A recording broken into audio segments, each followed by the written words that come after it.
Hello everyone. I would like to talk about how do we derive major scale from the 12 musical notes that we have in Western music.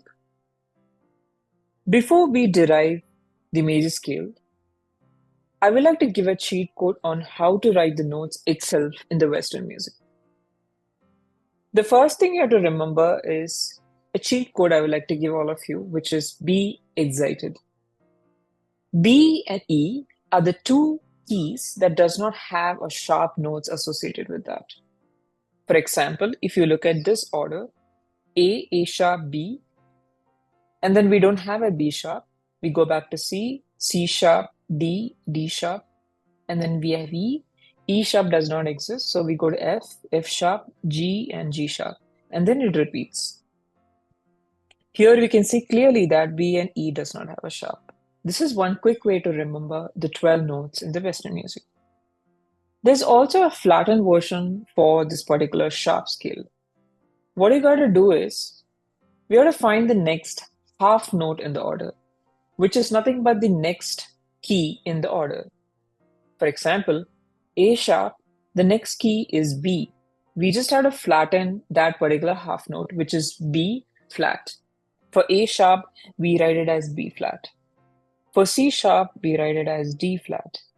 For D sharp, we can write it as E flat. For F sharp, it will be G flat. And for G sharp, it will be A flat because A is the next in the order. The other notes you could just simply use as is.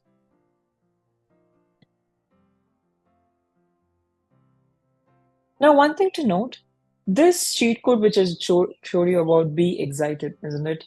B and E, it still signifies some things in this. What you can remember it by is B and E specifically can also written in a flat form.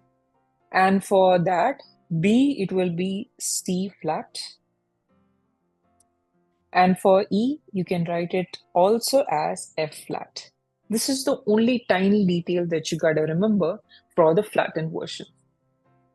I hope this small trick helps you to write the notes quite quickly.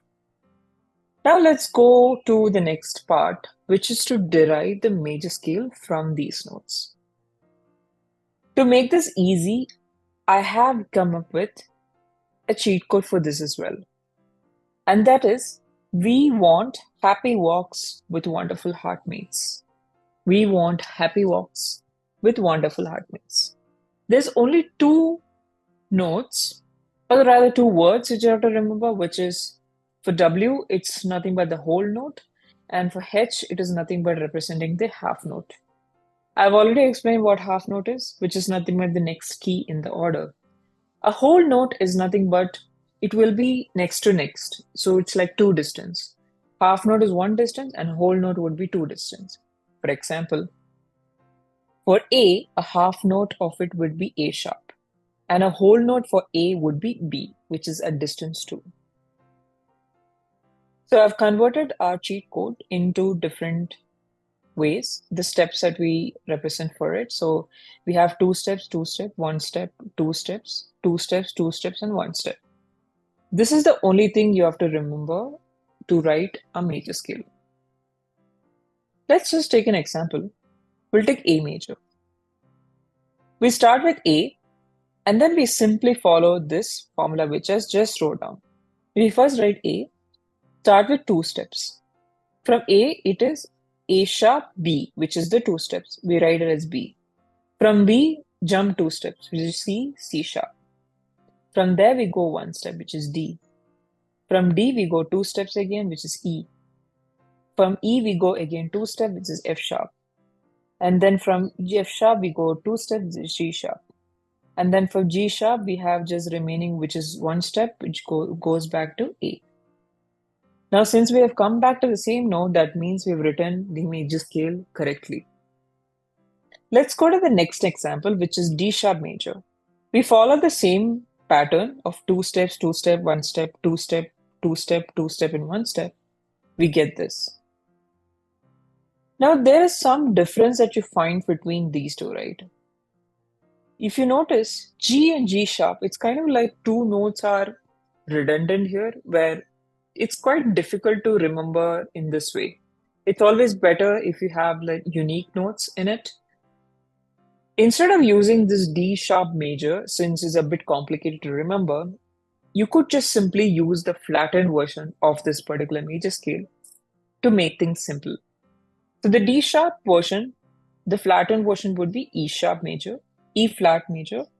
So you just follow the formula for E flat major and you will get this particular order. If you look at it, here again, there is no duplications of the notes. This will make it very simple and it's quite efficient to remember and you could use it. So in general, if you encounter a major scale that has duplicates in it when it comes to notes, it's always use the flattened or the sharp versions of the notes. And it's also recommended that you use a major scale that has unique notes in it. And these are the list of all the major scales that you could use in general. And one activity I would like to give for the audience is you could just take a piece of paper or an app. I would like you to probably use the formula which I just gave you and try to write down all of these major scales and see how it has helped you. And I would like to get some comments and feedbacks on how it helped you and give me some more ideas on what you would like to learn next as well in this video. And like I mentioned, there are also some of the not so recommended to use ones, which I just mentioned that it has all of these duplicate notes. I've written also the equivalent major scale that you could use instead of this. I hope this helps in general and happy learning to all of you.